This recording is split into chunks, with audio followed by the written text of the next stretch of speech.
people with disabilities, there's a lot of things that they can't do, but given the right tools, there's nothing that they cannot accomplish. Our members of our group and our board, our volunteers, the average serving 30 days each year, are passionate about helping these young men and women overcome adversity, using the great tools that are available in technology to allow them to become better citizens and better family members. Over the last 6 years, we've awarded more than 600 Segways, and we're in capacity building to be able to award 500 a year as we go forward for the next 5 years in order to take care of the backlog of applications that we have and the continuing influx of wounded warriors coming back from Afghanistan and Iraq. You know, as a person who has a disability, who didn't have a disability, the sudden impact of the loss of my mobility made me recognize how invasive it was in my life, how it impacted every facet of my life and every facet of the life of those around me. And so having the right tools allowed me to remove frustration from my life. It's my pleasure to introduce General Hal Hornburg.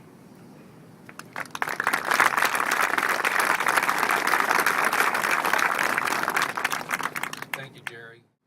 I want to tell you that the miracles of modern medicine enable these young men and women to return from the battlefield. But while they may not have come back in previous conflicts, they've come back missing things. Not all the wounds are visible. As we learn more about this, we find that you don't have to be missing a limb to be missing mobility. Why Segways? Justin Bond here says it best, I think, when he said, if I look disabled, I feel disabled. When I don't look disabled, I'm not disabled. And the Segway gives them an opportunity to achieve normalcy while they achieve more of a fundamentally pure and productive lifestyle for themselves and their families. We want to thank the people of Segway who are so generous and make these highly technical machines. We want to thank you for your support and understanding. And most of all, we want to thank these heroes behind me who give so much to sustain our freedom.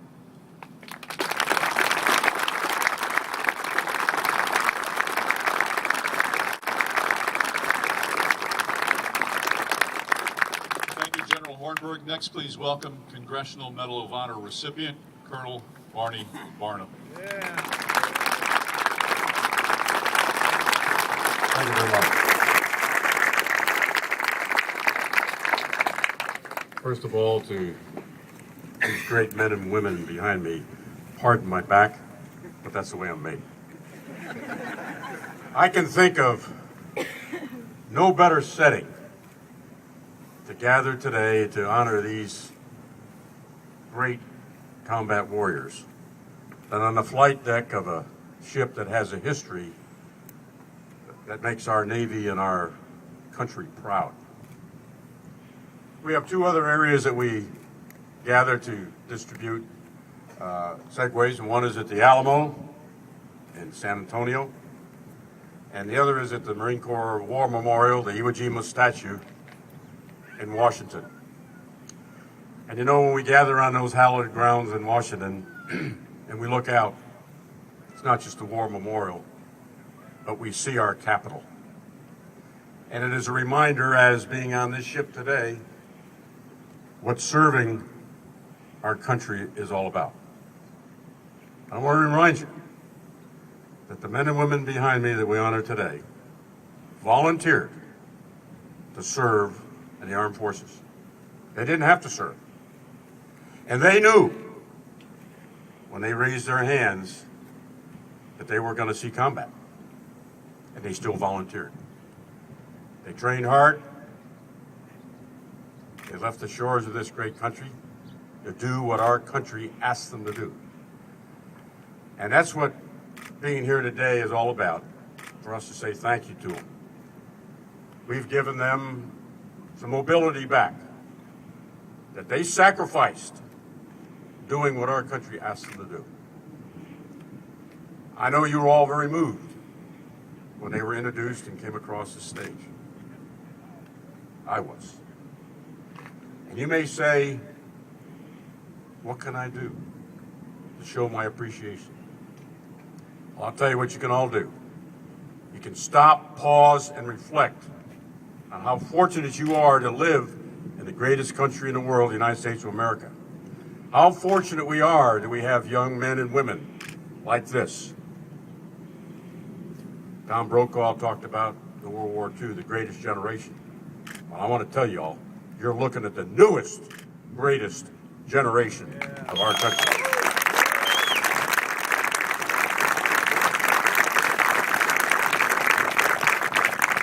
So in their honor, sometime today,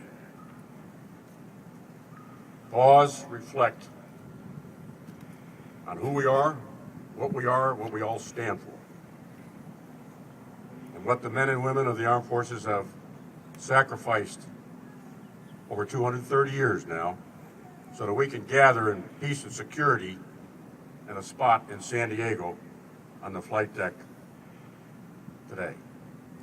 Rededicate yourselves to that, and by doing that, you will honor them. God bless you all, and Semper Fi.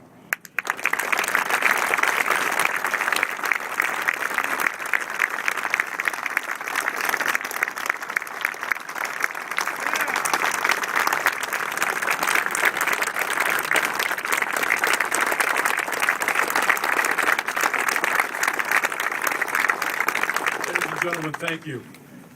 That concludes today's ceremony. If you would like to meet these young men and women, you can begin a receiving line to my right by the helicopter and then work your way around the back row. We encourage you to do so. They want to meet you. God bless each and every one of you. Thank you for being here today.